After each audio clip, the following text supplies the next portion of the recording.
Ayatollah Khamenei tweeted almost every day, "Death to Israel." I want to see no nuclear weapon in Iran.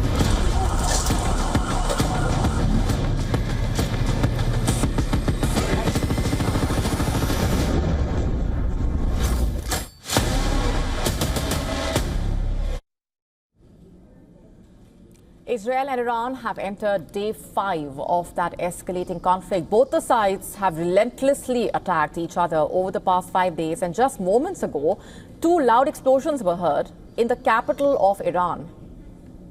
Let's start off with that and give you a sense of the latest coming in at this point.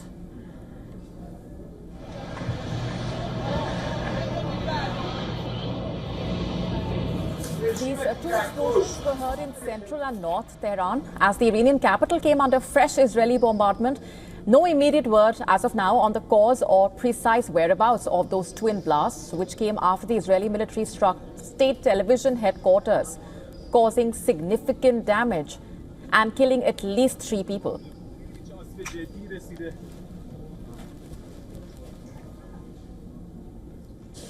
And now the attacks on Iran. And speaking for the first time on the Israel-Iran war, Jordan's king has warned that Israel's attacks on Iran could lead to a dangerous escalation across the region and beyond, adding, there is no telling where the boundaries of this battleground will end. He made those comments while addressing the European Parliament.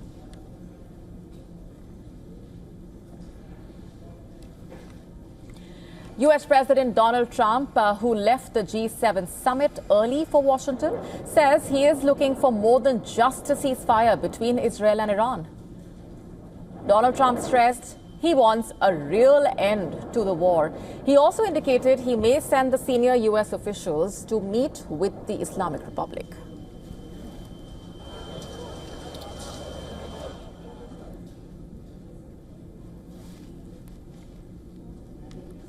Meanwhile, the Kremlin has said that Israel is reluctant to accept outside mediation over the Iran conflict. The statement by Russia coming as President Putin has sought to mediate the war, remember, but Israel's EU allies have made it clear that Russia cannot be an objective mediator. And according to government officials in Baku, more than 600 foreign nationals have crossed from Iran into Azerbaijan since Israel started striking the country last Friday. Reports suggesting that the evacuees crossed the border via the Astara checkpoint on the Caspian Sea coast, and they are being transported to the Baku airport and flown to their home countries on international flights. In fact, China has now joined the list of countries urging its citizens to leave Iran as soon as possible. The Chinese embassy in Tehran is coordinating with the Iranian authorities to facilitate outbound travel as fears of further escalation continue to grow.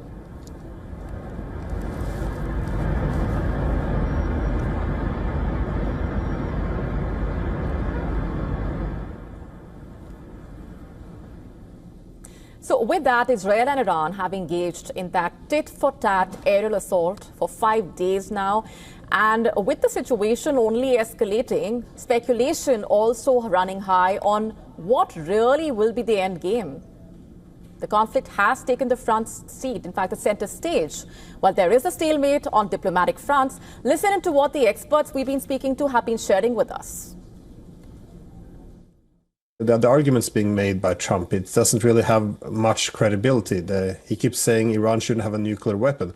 Well, Iran also said they don't want a nuclear weapon, and the American intelligence agencies also confirmed that Iran isn't pursuing a nuclear weapon. What Trump actually means is they're not allowed to have a civilian nuclear program, and all negotiations are linked to Iran decoupling from the rest of what Iran refers to as the resistance, so Hamas, Hezbollah, Yemen, and also, of course, limiting the range and capabilities of Iranian ballistic missiles. So, to a large extent, a capitulation is what they're asking from the Iranians. So, there's a lot of dishonesty, deception, and I think this has split the America First movement within the United States, and it also now makes the United States look very unreliable on the international stage. So, this can have huge consequences.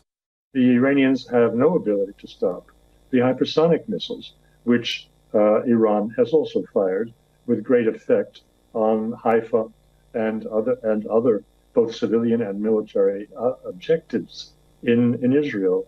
And those lead Mr. Netanyahu into a corner.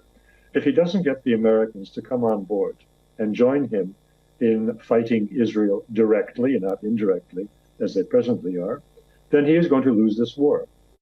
I think that publicly allowing the information and encouraging the information that American these bunker buster bombs are on the table is also part of the defensive stance, and it sends a warning to the leaders in Tehran, as does that shocking warning to the 10 million residents of Tehran that they should evacuate immediately.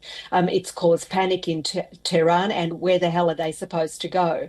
But I think at this stage, he says, I'm working on something bigger than a ceasefire. And you know that Trump self-quotes indicate that the United States have been well aware, and they're accompanying, and they have the coalition against us. So I think that that sort of pressure doesn't work, and it's a sort of ridiculous statement by them that we had been in the table negotiations. They are pressuring us to surrender. They're pressuring us to sacrifice our very basic rights to have the nuclear energy. And I don't think that Iranians would actually surrender against such pressure. And at the same time, Trump indicated that how deceitful he is, how Americans are untrustful. So I don't think that sort of pressure works here.